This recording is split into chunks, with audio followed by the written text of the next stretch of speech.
Hello student, welcome to my channel called with Rahul Kumawat.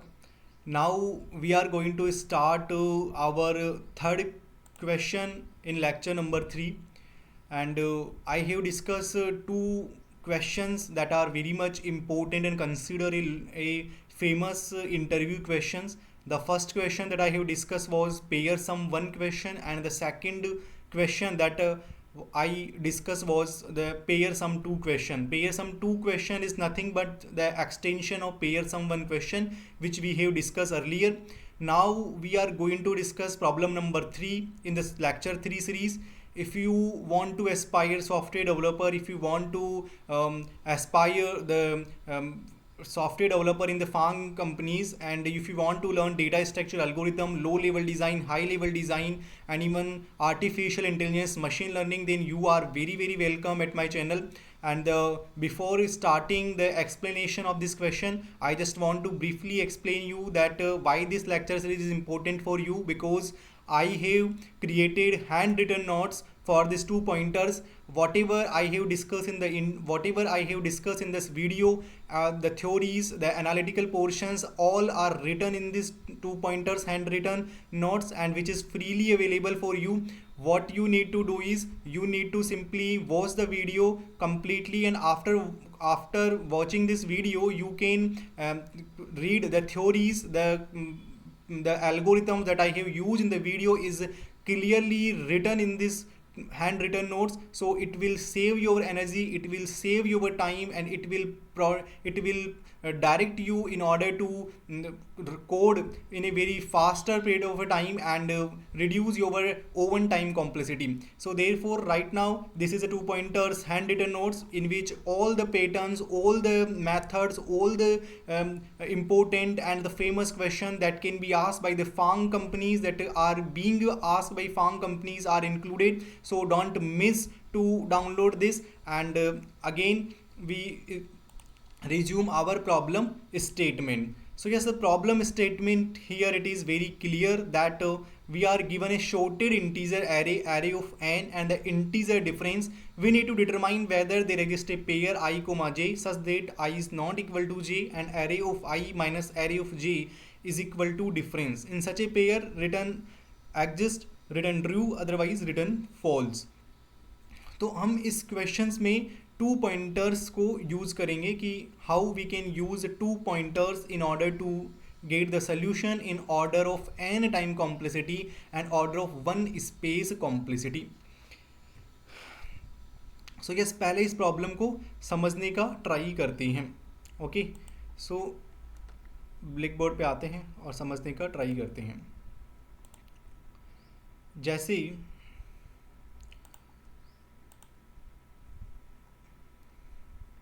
this is our blackboard.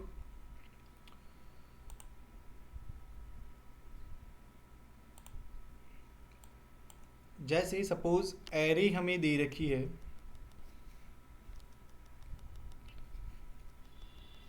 This is an array 2 2 5 7 9 11 13. Suppose this is an array which is given to us. Okay, और हमें जो difference दे रखा है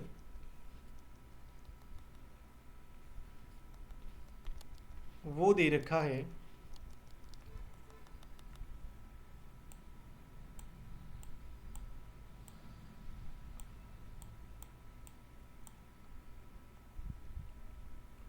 2 और not even 2. Suppose हमें difference दे रखा है 3 का, कि भाई 3 का डिफरेंस इसमें है कि नहीं है. अगर 3 का डिफरेंस है तो हमें बताना है कि yes it is true, otherwise it is false. Suppose यहाँ पे 5 नहीं है, सपोज यहाँ पे है 4. ओके, और हमें डिफरेंस में बताना है कि 3 का डिफरेंस है कि नहीं है. तो अब हम इसमें क्या करेंगे, दिस इज एन एरे। अब इस एरे में what we need to do is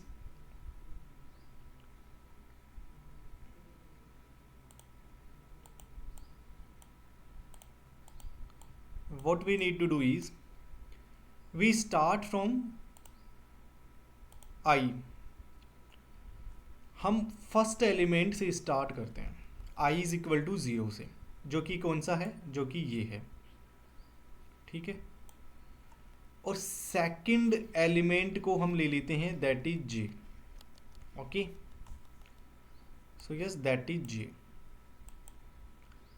तो यानी ये है हमारा I और ये है हमारा J, ठीक है।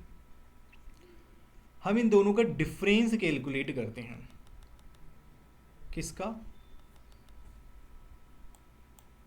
Array of J minus array of I का, ठीक है।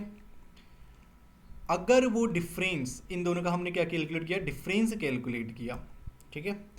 अगर वो डिफरेंस हमारे एक्चुअल टारगेट डिफरेंस के बराबर आ जाए, अगर वो एक्चुअल टारगेट डिफरेंस के बराबर आ जाए, इसका मतलब that is true, that is true, okay. और अगर ये डिफरेंस बराबर नहीं आए तो there are two possibilities that you need to ensure. What are those two possibility, या तो डिफरेंस, करंट डिफरेंस इस डिफरेंस से बड़ा आ जाए, या फिर करंट डिफरेंस जो टारगेट डिफरेंस है उससे छोटा आ जाए, okay. If the current difference बड़ा आ जाए, करंट डिफरेंस इससे बड़ा आ जाए, इसका क्या मतलब है, इसका मतलब ये है कि हमें I और J का डिफरेंस जो है वो कम करना पड़ेगा। I और J के अंदर जो डिफरेंस है वो हमें कम करना पड़ेगा। Element of I and element of J के डिफरेंस को हमें कम करना पड़ेगा। इसको हम कैसे कर सकते हैं, सिंपल है, अगर हम I को बढ़ा दें, I को अगर हम यहाँ पे राइट डायरेक्शन में लेके जाएंगे तो I यहाँ पे आ जाएगा और I यहाँ पे आ जाएगा, तो इनका डिफरेंस क्या हो जाएगा, कम हो जाएगा, वही हमें चाहिए। और अगर मान लो करंट डिफरेंस इस डिफरेंस से, टारगेट डिफरेंस से छोटा आ जाए, इसका मतलब हमें क्या करना है, इसका मतलब I और J के जो डिफरेंस है उसको हमें बढ़ाना है। ये सफिशेंट नहीं है, इसको बढ़ाना है। बढ़ाने का क्या मतलब है, बढ़ाने का सिंपल मीनिंग है कि हम J को किधर ले जाएं, J को हम राइट डायरेक्शन में ले जाएं, यानी हम J को कितना कर दें, J को हम कर दें J प्लस प्लस, और यहाँ पे क्या था I प्लस प्लस, बस सिंपल यही इसमें एक लॉजिक है, उसके अलावा कुछ भी नहीं। कब तक करते जाएंगे ये, जब तक कि J is lesser then N नहीं हो जाता। बस जैसे ही J लेस देन N हो जाएगा, अगर हमें डिफरेंस मिलना होगा तो मिल जाएगा, और अगर हमें डिफरेंस नहीं मिल रहा है तो दैट इज़ फॉल्स आंसर हो जाएगा। सिंपल समझ में आ रहा है सभी को। This is very important questions, very easy questions at all, जो आप यहाँ पे समझ सकते हैं। तो हमने सब कुछ इसमें समझा दिया है कि किस तरह से आप डिफरेंस को कैलकुलेट करेंगे, I और J को कैसे यहाँ पे मैनेज करेंगे, ओके। सो अब हम इसको कोड यहाँ पे करते हैं, ठीक है, कोड करते हैं। And I am writing code in Java is well, okay. मैं जावा में ही यहाँ पे कोड कर रहा हूँ, जावा में ही हम यहाँ पे कोड कर रहे हैं। तो यस, हमने कह रही यहाँ पे दे रखा है 1 3 5 8 एंड 10, डिफरेंस दे रखा है 2, system dot out dot print L find pair array and difference, हमें फाइंड पेयर फंक्शन को बनाना है, ठीक है। तो हमने क्या बोला, अभी इंटीजर I से शुरू करेंगे जो कि 0 हो जाए, J से शुरू करेंगे जो कि कितना हो जाए, 1 हो जाए, ठीक है जी, ओके। उसके बाद हम क्या करेंगे, वाइल लूप लगाएंगे, J is less than N करेंगे।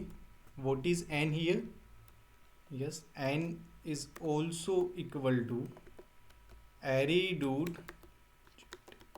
array dot length, okay, so array dot length is your N only. Now if array dot length is N, अब हमने लूप लगाया while J is less than N हो जाए, तब तक ये loop चले। इसमें हम क्या करेंगे, फर्स्ट ऑफ ऑल देखेंगे क्या ये दोनों एलिमेंट एक ही तो नहीं है, उससे पहले हम यहाँ पे सिंप्लीफाई करते हैं। Integer current difference, current difference कितना होना चाहिए? करंट डिफरेंस होना चाहिए array of g minus array of i. Current difference होना चाहिए array of g minus array of i. अब इसमें कंडीशन लगाएंगे simple, if current difference is equal to given difference, अगर ऐसा होता है तो सिंपल क्या कर देंगे हम, रिटर्न कर देंगे ट्रू। ओके जी। Else if current difference is greater than difference होता है तो हम क्या करेंगे, करंट डिफरेंस अगर ग्रेटर देन है तो हमें उसको शॉर्ट करना है, छोटा करना है। करंट डिफरेंस को छोटा करने के लिए हम क्या करेंगे, आई प्लस प्लस कर देंगे। और एल्स अगर ऐसा नहीं है तो इसका सिंपल मीनिंग है कि current difference is lesser then difference है, और उसको बड़ा करने के लिए हम क्या करेंगे, जे प्लस प्लस कर देंगे। Simple, okay, j plus plus कर देंगे।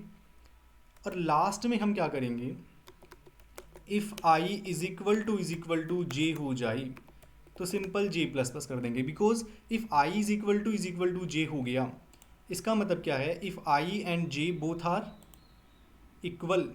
जैसे मान लो यहीं पे यही आपका आई है, यही आपका जे है, तो दोनों एक ही एलिमेंट हो गए ना। तो दोनों एक ही एलिमेंट होने के लिए, दोनों एक ही एलिमेंट हो गए, इसलिए हम जे को आगे बढ़ा देंगे कि भाई जे अब कितना हो जाए, ये हो जाए, और आई कितना रह जाए, आई इतना ही रह जाए। Okay, so that's why this is J plus plus also. और अगर ये लूप ख़त्म हो गया और इस लूप में, अगर ये लूप ख़त्म हो गया और इस लूप में हमें ट्रू रिटर्न नहीं मिला, इसका मतलब we need to return false only, क्योंकि पूरा का पूरा हमने एरे ट्रेवर्स कर लिया, और एरे ट्रेवर्स करने के बाद में भी अगर हमें ट्रू नहीं मिला तो इसका मतलब वो कितना हो जाए, फॉल्स हो जाए। एक बार सिंपल इसको देख लेंगे अगेन। हमने पब्लिक स्टैटिक बुलियन फंक्शन को बनाना है, फाइंड पेयर, इसमें हमने एरे दे रखी है, इंटीजर डिफरेंस भी दे रखा है। हमने स्टार्ट किया है आई इज इक्वल टू 0 से, जे इज इक्वल टू 1 से, N is equal to array dot length while J is lesser than N. Integer current difference हमने निकाल लिया है, array of J minus array of I. If current difference is equal to difference है तो return true कर देंगे। Else if current difference is greater than difference है तो हमें क्या करना है, करंट डिफरेंस को छोटा करना है। करंट डिफरेंस को छोटा करने का मतलब है आई को बढ़ा देंगे ताकि उसकी स्लाइडिंग विंडो छोटी हो जाए। अदरवाइज हम क्या करेंगे, करंट डिफरेंस अगर बड़ा है, बड़ा नहीं है, छोटा है तो उसको बड़ा करना है। बड़ा करने का मतलब है हम जे को आगे बढ़ा देंगे। और अगर आई इज इक्वल टू जे हो जाए, मतलब दोनों ही एलिमेंट सेम हो जाए, तो हम एक जे को आगे बढ़ा देंगे ताकि दोनों एलिमेंट अलग अलग हो जाए। बिकॉज हमें तो डिफरेंस दोनों एलिमेंट का निकालना है ना, 3 एंड 1 का, 5 एंड 3 का, या 5 एंड 1 का, वॉट एवर। तो हमें दोनों एलिमेंट को यहाँ पे इस तरह से देखना है। Okay, so that is correct only, it is not something that is you just want। okay, चलिए, तो यहाँ पे हमने ये लिखो। और अगर मान लो ये हमने पूरा ट्रेवर्स कर दिया और वो रिटर्न ट्रू नहीं होता है, that will be return false only. So yes, that is correct only. इसमें अब एक और चीज़ है, अगर सपोज करो इफ़ डिफरेंस जो भी यहाँ पे हमें दे रखा है अगर वो नेगेटिव हो तो हमें क्या करना है, हमें सिंपल डिफरेंस को -1 इंटू डिफरेंस कर देना है, बस। दैट इज़ ओनली ये कैच। बिकॉज अगर डिफरेंस नेगेटिव होगा तो हम क्या करेंगे, डिफरेंस को -1 से मल्टीप्लाई करेंगे, इससे क्या होगा, डिफरेंस अगेन पॉजिटिव हो जाएगा। और अगर डिफरेंस फिर से पॉजिटिव हो गया तो हमारा वही फंडा जो है कि हम स्लाइडिंग विंडो को आगे करेंगे पीछे करेंगे, वही वापस से चल जाएगा। तो that's why if difference is lesser then 0 you ensure कि डिफरेंस -1 से मल्टीप्लाई करके डिफरेंस को कितना बना दें, पॉजिटिव बना दें। सो यस, दैट इज़ करेक्ट। और ये आपका जो 2 पॉइंटर्स में दिस क्वेश्चन था कि given A shorted integer array and difference को कैलकुलेट करना है, रिटर्न ट्रू और फॉल्स करना है, वो आप यहाँ पे कर पाएंगे। तो thanks for watching this series. If you have any doubt in this problem or a doubt in my any playlist, feel free to comment in comment section. I will see you next time.